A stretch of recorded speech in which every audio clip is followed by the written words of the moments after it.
Okay, so last night there was a fight that was going on in between my parents. They were shouting, they were fighting, and they were calling names, and they were saying each and everything to each other that they should not have said. And unfortunately, I was also in that room witnessing the whole scene. I was continuously begging them to stop fighting and stop shouting because it was affecting me. I was about to have a panic attack. And at that time, I just got to realize that perhaps for my parents, their ego is a bigger thing than their child, of course. And I was just crying my soul out. I was just begging them, literally begging them to stop. And they were not listening to me at all. And it was such a painful moment for me. And suddenly I woke up. Yes, it was a dream. But when I woke up, my whole body was trembling. My hands were shaking, my legs were shaking, and I was just feeling so broken inside. It was kind of nightmare because I have been grown up in a very chaotic household where there were continuous fights and name callings and shouting and all. So it was kind of a recap.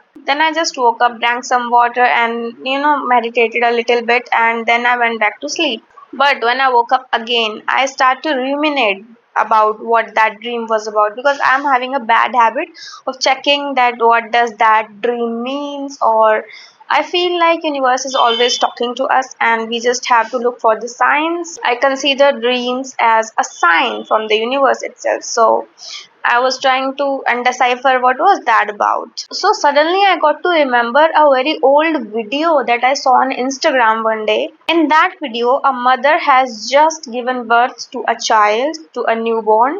And after that, mother has given birth to the child, which was a very intense experience in itself because a woman has to go through so much pain, like an intense level of pain in order to bring child to life. So what was actually happening in that video was that legs of the mother were shaking a lot just after, right after giving the birth. And when I read the medical reason for that, it was the energy release. Yes, this is the main point of this video. See, whenever anything intense happens to us, whether it's physically or emotionally, the trauma, which is a form of energy, gets stored in our body. And we need to move our body intentionally to release that energy because energy does not like to be stagnant. Energy is always in flow, energy likes to flow. It might sound like a woo woo thing to you, but it's not. It's real. It's scientifically real. If you have ever read about the quantum physics or the entropy concepts and all, then you know that it's all very real thing. Okay, so what was happening in that case of mother who has just given birth? Her legs were shaking involuntarily in order to release the traumatic energy, to release the exhaustion that was stored in her body just because of giving birth. And after I remembered that video, suddenly it all started to make sense. And I think what I had yesterday night was an energy release. Since I have been grown up in a very chaotic household, all of the trauma has been stored in my body, and through that dream, that energy yesterday night got released. And no doubt, I'm feeling very well after that. So, the point is if you are a person who has gone through some immense trauma or anything exhausting physically or mentally, then you need to release that energy from your body because stagnant energy is never good. It's always creating problem, it's all creating diseases in our body. So in this video, I'm going to tell you several ways in which you can voluntarily release that energy out of your body. So the very first thing that you can do to release the stagnant energy from your body is to move your body. I do not care if you go to the gym, if you like to dance, then dance. If you like to go on walks, then go on walks. Just move your body anyway. Especially if you're a woman, then we women store a lot of trauma, especially in our hips. So you can just swing your hips like that and dance and twerk, whatever suits you, whatever suits you. It's totally up to you. The point is to move your body, do exercises, do yogic practices, anything, but just move your body. It helps a lot. Ever since I have started to going gym, I would not say that it's all sorted, no, but yeah, it's way better than it was before. I feel energetic, I feel happy, I feel grateful, and yes, so move your body. And the second thing that you can do is the yogic practices, which include deep breathing practices or the meditation. See, what actually happens is oftentimes we just run away from our problems and we just run away from the things that has happened to us. But when we are running away, they are just chasing us step by step. So it's never a good position to be in. Sometimes we just have to sit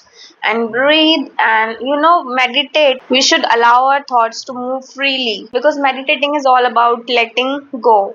Thoughts will come, just observe them and let them go. It will help you letting the whole traumatic event go, and you will feel very lighter after that.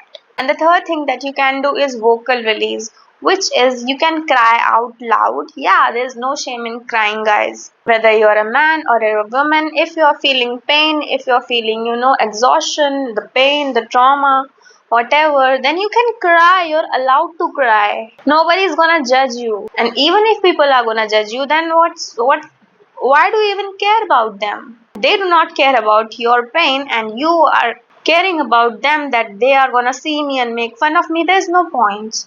And if you have the fear of being judged, then just sit in your own room, close that, and cry out loud. You can also take a pillow and shout out loud in that, because sound, that is our voice, is also a form of energy.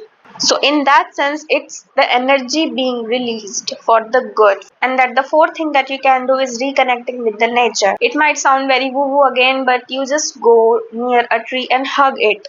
It will help you feel very much lighter, because plants are living beings, trees are living beings, just like we are. And the mother nature is very connected, very much connected. So we all are connected with the nature, with the living, with the non-living. And reconnecting with nature specifically means the five elements, which are the air, the water, the fire, the earth, and the space. Starting with air. Imagine there is a very cool wind blowing and you are just standing there with your closed eyes.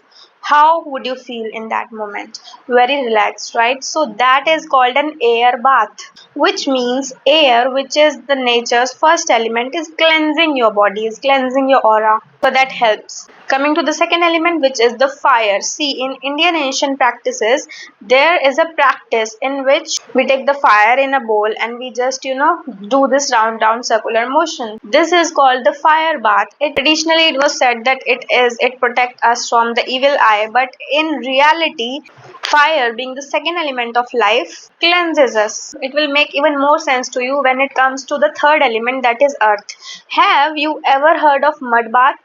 Aren't they relaxing? They are. They are very relaxing. They are very calming, and they are very effective. And same with water. Whenever we are, standing in a rain, the water also cleanses us. The water also cleanses the energy.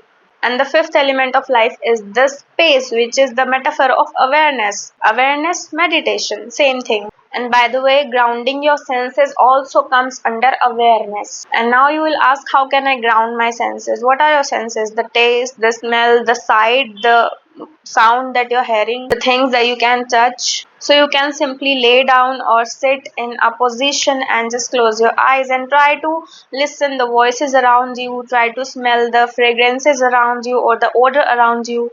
And you can look out for the five things that you can see, the four things that you can touch, and three things that you can eat.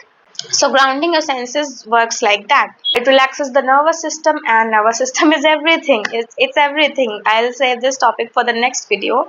But yes, moving on. The fifth thing that you can try to release your stagnant energy is practicing muscle relaxing techniques. Okay, so my therapist told me about a technique which is PMR, that is progressive muscle relaxation technique, in which you just lie down and focus on each part of your body starting from the toes. You just curl your toes and then release. Then you just squeeze your calves, then release. And then you squeeze your thighs and you just release. Same like that, your hips, your abdomen, your neck, your facial muscles. You can also relax and tighten your facial muscles. You can also see any video on YouTube on PMR. It really helps. It really helps. And the last thing that I would suggest you is journaling.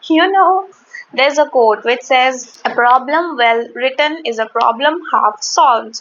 So if there is a pile of thoughts inside your head, then if you just write them down, it will help to calm your nervous system a lot. And yeah, I would also suggest you one thing, that notice your body. Where's this stiffness? If you feel, for example, stiffness inside your throat, then maybe your throat chakra is blocked. If you feel stiffness in your heart area, then maybe your heart chakra is blocked. Notice your body. Your body tells a lot about the things that are going on in your life and inside your body and outside. Okay guys, so I hope this video might be of some help to you, and I'll see you guys in next video. Till then, take care of yourself and bye bye.